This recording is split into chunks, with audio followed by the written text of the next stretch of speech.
Alright, so today we're going to learn how to read music. Let's take a look at a music sheet. This symbol here is called the treble clef or the G clef, and the reason is because the belly here will indicate that this line touching the belly here is a G. Okay? This here is the time signature, and basically what it means is there will be 4 quarter notes. And each one of these is called a bar or a measure, and this is a bar line. And whenever you see a double bar line, that means that that's the end of the piece.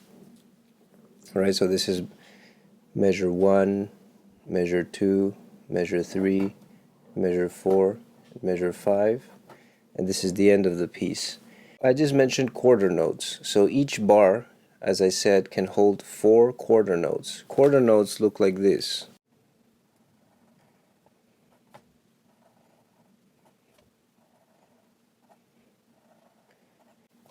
And as I said, this belly points to the G. Which G? It's this one. A fifth higher to the middle C. The middle C is usually where the name of the piano is, on the left side of the 2 black keys. As we mentioned in the previous lesson, the piano has this pattern of 2 black keys and 3 black keys. 2, 3, 2, 3, right? So around the name of the brand of your keyboard, I mean your piano, the two black keys area, the one on the left here is the middle C, and if you go up a fifth, 1, 2, 3, 4, 5, this is the G that the treble clef is indicating. So these are quarter notes, and the time signature is telling you how many of them can be fit in one measure. Okay, so this you would play this way: 1, 2, 3, 4, 1, 2, 3, 4. Okay, now we're going to learn another type of note, the half note. Half note in this situation will count for 2 beats. Each one of these quarter notes counts for 1 beat. Okay, so we already played this, now we're going to play these half notes. Each one will count for 2 beats. Okay, so 3, 4, 1, 2, 3, 4. Okay, it's double the counts of a quarter note, the value. Okay, so let's play the whole thing. 1, 2, 3, 4, 1, 2, 3, 4, 1, 2, 3, 4. Okay, these are half notes. And lastly, we will learn a whole note. Whole note, the difference is it doesn't have this stem. This line here is called a stem, and the whole note is just basically a circle, and it counts for 4 beats.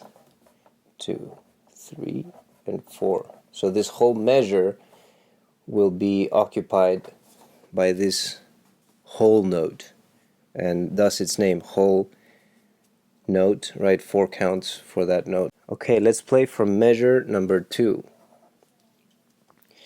1, 2, 3, 4. 1, 2, 3, 4. You can use whatever finger you want for now until we move into the exercises. I know I said I would write the exercises, but I noticed that Czerny's exercises are really good, so we're just going to do that in a bit. Okay, so now you know quarter notes, half notes, and whole notes. Okay, so how do we remember all the notes? There's a way that people have been using for a long time, and to remember the names of the notes for each line, we have 5 lines in total. You just have to remember every good boy does fine. Go ahead and write this. Writing is always good because when your hand does something, your brain remembers it more clearly. Okay, so every good boy does fine. Write it out. Take your time. Grab a pencil, grab print one of these sheets. And for the spaces, of which we have 4, you just have to remember face. Face, like this. Okay? Take some time to memorize it. Every good boy does fine, and face. And you don't have to absolutely memorize it right now, but take some time to do it throughout the week. I'll be publishing about 1 or 2 lessons per week, so make sure you review the previous lessons before we keep moving forward, otherwise you might be confused.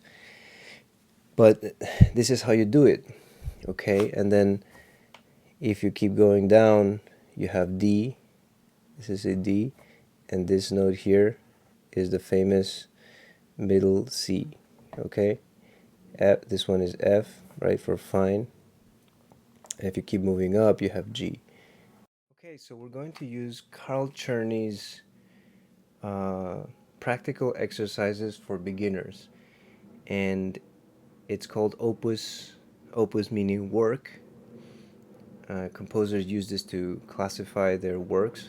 This is his work number 599. That means he wrote a lot. Carl Czerny is a very famous piano pedagogue. Most people that learn piano know him. He has an impressive resume. He had lessons with Beethoven in Vienna, and he was Liszt's teacher, Franz Liszt, his teacher for, I believe, a few years. You can look up his bio. It's actually very interesting. He had a passion for teaching, it seems. And anyhow, let's begin. So make sure you become familiar with the names of the notes that I taught in the previous video. The spaces, right, and the lines. So we're going to start with the right hand on this C here, on the third space. 1, 2, 3, third space. This is not the middle C. This is the middle C. This is for the left hand. This staff is for the left hand, and this one here is for the right hand. So remember, in the previous video I asked you to put one finger on one key and then the next finger on the adjacent key and so forth, and each finger would be only taking care of one key. We're gonna do this for a while to learn from this book. Okay, so this is not the middle C, this is this C here. It's a higher C. You can hear it, right? The middle C is usually where the brand of your piano, the name of the brand is. Around there you will see the 2 black keys, and then on the left side you have the middle C, the left side of the 2 black keys, and then an octave. Why? Because it's 8, right? 1, 2, 3, 4, 5, 6, 7, 8. This is the octave, so C, and this is the one we're looking for, C, right? And you're gonna put your thumb there, and this is a whole note. As you can see, it doesn't have the stems, so it counts for 4 beats. And then we have a D and an E, and these numbers here are the fingers you're going to use. Remember, finger 1, 2, 3, 4. The ring finger is 4 and the pinky is 5. So let's play until the third measure, and we're going to stop at the third measure. This C here, remember, one finger for each key. 1, 2, 3, 4. 1, 2, 3, 4. 1, 2, 3, 4. 1, 2, 3, 4. Okay? Notice these are half notes, so they count for 2 beats. This one is a whole note, so it will count for 4. Let's do that one more time. When I start counting like 1, 2, 3, 4, is to get you ready for entering at the right time on the next count of 1. Like this. 1, 2, and in the future I'll just count 3, 4, and you should already let's do that now. 3, 4. 1, 2, 3, 4. 1, 2, 3, 4. 1, 2, 3, 4. Okay, let's continue. The next two notes are the same as the second measure, so you can see measure 1 and 2 are the same as 3 and 4.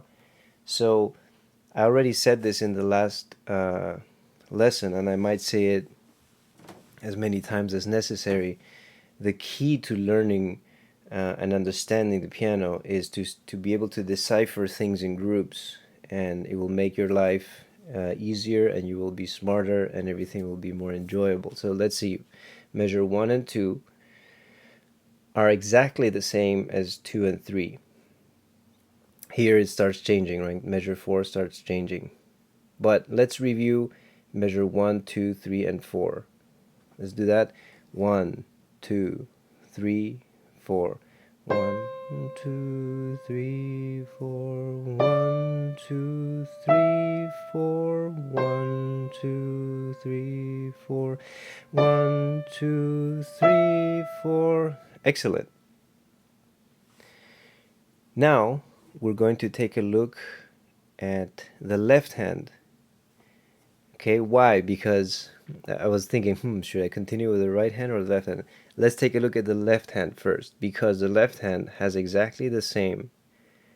Also, measure 1 and 2 are exactly the same as 3 and 4.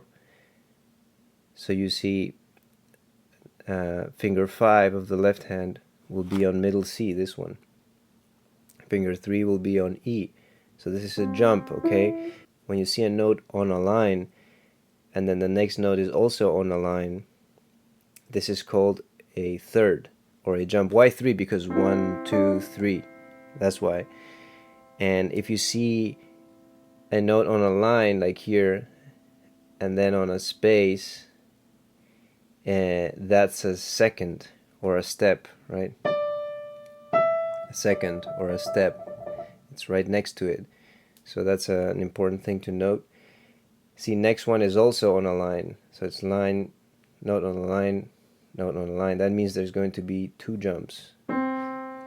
Okay, 3, 4. Same thing, 1 note for 1 key, right? 3, 4. 1, 2, 3, 4. 1, 2, 3, 4. 1, 2, 3, 4. 1, 2, 3, 4.